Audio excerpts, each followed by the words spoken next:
Assalamualaikum warahmatullahi wabarakatuh. Bismillahirrahmanirrahim. Alhamdulillahirabbil alamin. Wassalatu wassalamu ala asrofil anbiya'i wal mursalin wa ala alihi washabbihi ajmain amma ba'du. Jumpa lagi, kita lanjutkan untuk pelajaran KNU-an. Kita tadi membahas tujuan pondok pesantren, bahwa tujuan pondok pesantren itu ada dua. Yang pertama yaitu tujuan secara umum, bahwa tujuan pondok pesantren adalah untuk membina masyarakat agar berkepribadian muslim sesuai dengan ajaran Islam dan menanamkan rasa keagamaan pada semua segi kehidupan dan mempersiapkan seseorang untuk menjadi manusia yang berguna bagi agama, masyarakat, bangsa, dan negara. Itu merupakan tujuan secara umum dari pondok pesantren. Yang kedua yaitu tujuan khusus pondok pesantren.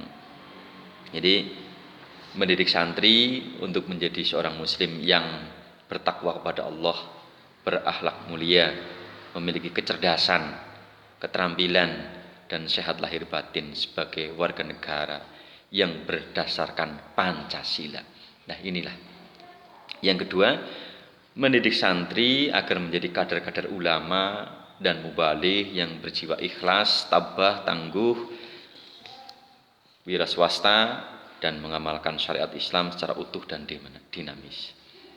Tiga, mendidik santri memiliki kepribadian dan semangat kebangsaan agar dapat menumbuhkan manusia-manusia pembangunan yang dapat membangun dirinya sendiri dan bertanggung jawab terhadap pembangunan bangsa dan negara.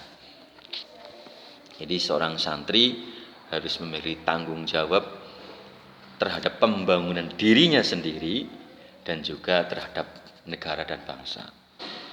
Yang keempat, mendidik santri agar menjadi tenaga-tenaga yang cakap dalam berbagai sektor pembangunan, khususnya pembangunan material spiritual. Jadi santri itu harus cakap di dalam berbagai sektor pembangunan, apapun, ekonomi, sosial, politik, budaya, ya, tapi khususnya pembangunan material spiritual. Kalau material spiritualnya ini baik, maka insya Allah akan menjadi sebuah bangsa yang baik, negara kita ini. Mendidik para santri agar dapat membantu peningkatan kesejahteraan sosial masyarakat dalam mensukseskan terwujudnya pembangunan bangsa dan negara. Ini ada 5 tujuan khusus dari pondok pesantren. Maka sebuah keuntungan ketika dirimu itu berada di pondok pesantren. Kalau yang tidak sempat di pondok pesantren, setidaknya karena santri itu definisinya bukan hanya sekedar siapa yang tinggal di pondok pesantren. Santri itu ya, menurut Kiai Haji Mustafa Bisri, bahwa disebut santri itu siapa saja yang berakhlak seperti halnya santri, walaupun tidak tinggal di sebuah pondok pesantren, maka dia adalah santri. Bisa jadi Anda tidak di pondok pesantren, ya, tapi ketika memiliki karakter jiwa santri, ya kan, maka Anda adalah seorang santri. Apa saja? Santri itu harus berilmu, berakhlak, memiliki moralitas yang baik, semangat keilmuan yang baik, rakus terhadap ilmu. Rakus terhadap dunia itu tidak boleh, tapi rakus dengan ilmu.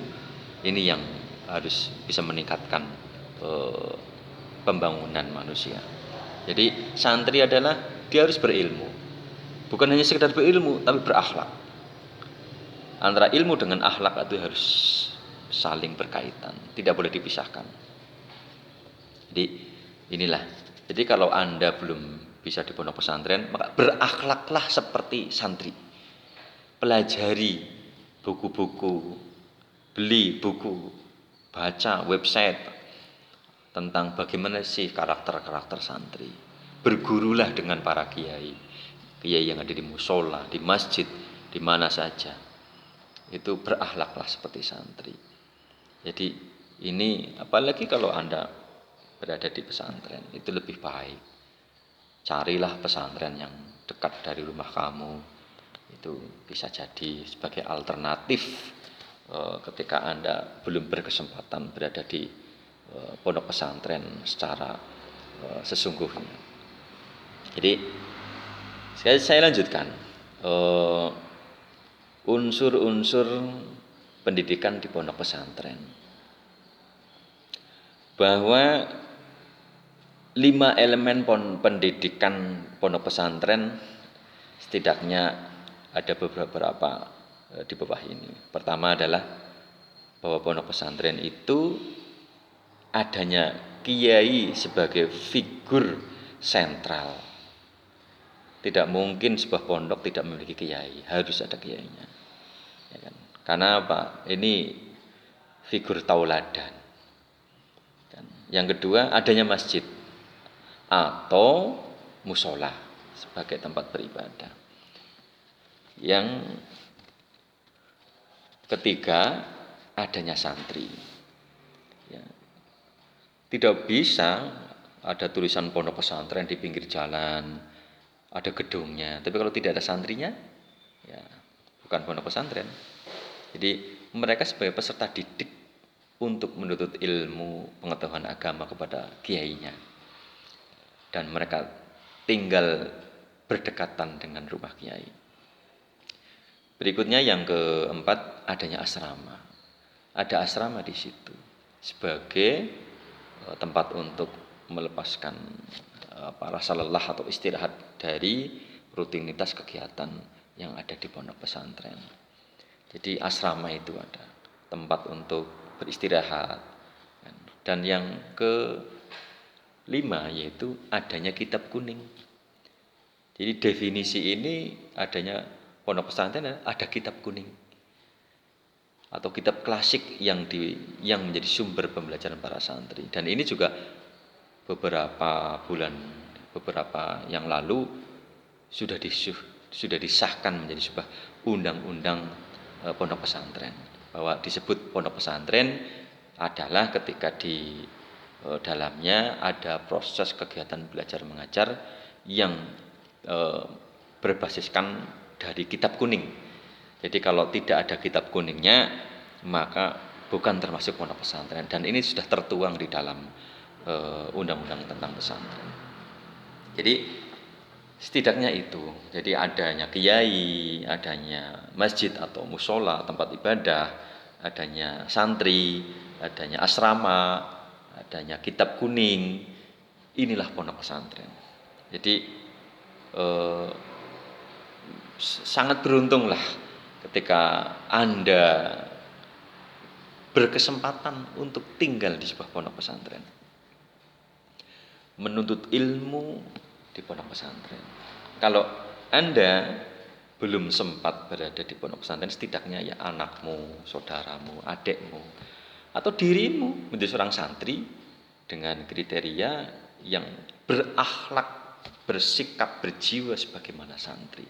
Karena ingat, santri tidak hanya orang yang hidup di pesantren, tetapi siapapun ketika dia memiliki akhlak, sikap, jiwa layaknya sebagai seorang santri, maka dia layak disebut sebagai seorang santri.